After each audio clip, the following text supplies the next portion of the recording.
So I'm outside of a duplex in Park Hill. It's in Denver, near downtown. And so just to show you, it's a front back duplex in the Park Hill neighborhood. Lots of brick homes here. A lot of them are duplexes like this one. So you have the front unit here and the back unit in back. And what I want to show you is how, if you're a landlord, like the landlord that owns this property, and you want to get some money out of a rental property that you've almost fully depreciated, or one that you've depreciated enough where if you sell it, you're going to owe so much in taxes that you couldn't keep it, right? But with rates higher, it's hard for you to just get a HELOC with a decent rate or to refinance the cash out. So to unlock that equity that you may need in a rental property you have that's depreciated, I'm going to show you how you can do that and not take a tax hit. There is a way to sell a house that you've depreciated as a landlord and not take a tax hit. But here I'm going to show you quick kind of where we're at with this one and what we're doing. So the landlord or the owner is going to sell this unit. We're remodeling it for them beforehand. So far what we've done is we've removed the laminate floor here in the kitchen, and we removed all the existing kitchen cabinets. Other than that, everything's pretty original. The owner did replace the windows at one point in the past. Here we have a laundry room, but we're gonna put LVP over all this. That's luxury vinyl plank flooring. A lot of people think it's smart to refinish hardwood floors because that used to kind of be the thing. That's no longer the case. I completely disagree with that. I think it's the wrong way to go about these. It's putting LVP over the top of the existing hardwood floors is often a little less expensive than refinishing the hardwood floors.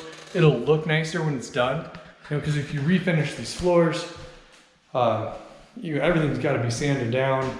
It's still going to have its imperfections. And if you just put LVP over the top, it'll look better. It will also be more durable and it will last longer. So I don't know if I'm gonna be able to catch this in a video, but there's little gaps between the boards. And especially in Colorado, with our climate getting dry and wet, these boards will shrink and contract with the seasons, and then they squeak and they collect dirt in between the cracks. If you get LVP, it's made out of a resin, and it's basically fancy looking plastic that's stronger than the hardwood, that is easier to clean than the hardwood, that doesn't expand and contract, and it's just a better overall product. So we are going to do that. We're going to paint everything. We're putting all new fixtures in. In fact, here's all of there's the bathroom accessories, mirrors. Get almost everything from Amazon. We know what looks best, what's the best colors. We got our new refrigerator here that we're gonna put in. Yeah, and I look forward to showing you this when we're done. We're gonna cut this wall down to countertop height, have this stick over, so you can have a little bench here. We'll have a pendant light that hangs down here that we'll rough in, and it'll look nice and open and new. So I'll show you what we're gonna do with the bathroom here, and then I will get back to how you can sell your house without taking a tax hit if you're a landlord. So we already removed the old tile. We're gonna put, in fact, there's nothing really wrong with it, and a lot of times it's good to just refinish the old tile. It's just that this faucet was super old and it doesn't look that great, and the only way to get in there and replace this correctly was to remove the tile so we could get into this wall and put new valves in, and so that's what we're doing. And then we'll put new tile in. And obviously we'll rip this out. Look forward to showing it to you when we're all done, but new vanity, new toilet, new flooring, all that.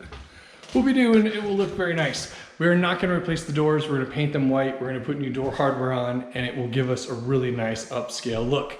Now we're in Denver, and in Denver, the rules say that you can, if you have a duplex like this with one deed, so it's one property, if you live in one, then you can rent out the other one as a VRBO, but you can't do that if you don't live in either of the units. So this, I think the best use of this particular house is going to be as we'll really fix up both sides, and the future owner can furnish both sides, live in one, and then rent out the other one as a VRBO.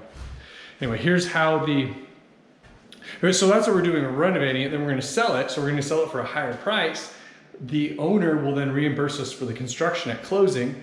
So in this particular case, the owner will pay about $75,000 to us out of the proceeds at closing, but we're gonna increase the value on the back end by more than $150,000. So the seller's gonna put an extra $75,000 in their pocket by doing it this way. And back to what I started with. The way that we're gonna do this, the owner doesn't take a big tax hit, is he's gonna sell this property. He's going to have a huge tax liability because of the high sales price and the low basis, because he's depreciated the basis down. But then within the same calendar year, so at the time of this recording, we are early June 2023, we'll get this sold by September, and the owner will have 3 months then to find a new property, a new rental property that's less expensive. So normally you couldn't do a 1031 exchange where you go into something less expensive, which is why it's not going to be a 1031 exchange, but we're going to have all the benefits of a 1031 exchange, because he's going to buy a less expensive property, and then he's going to use bonus depreciation to do a cost segregation study. He'll buy the new property, do a cost segregation study, and then depreciate out 80% of the value of everything that can be depreciated over, I think it's a 23-year period.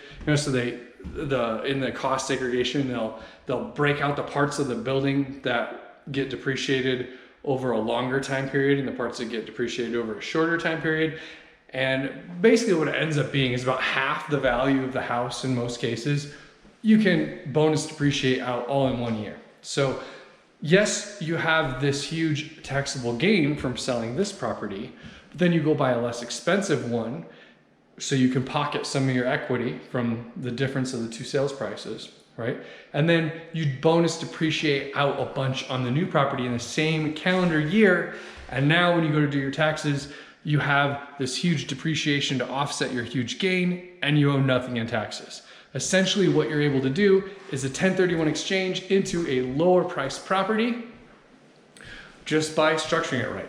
And so if you have a rental property that you want to sell, as long as you're happy getting a new rental property after you sell the one you have, and it can be less expensive, reach out to us. I'll go through all the numbers and show you how we can help you do this.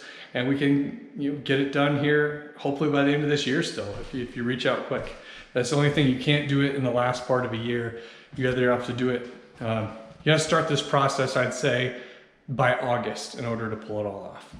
But reach out to us by putting your address in on our website at www.denverpropertyflip.com. Again, that's www.denverpropertyflip.com. Put in your address there.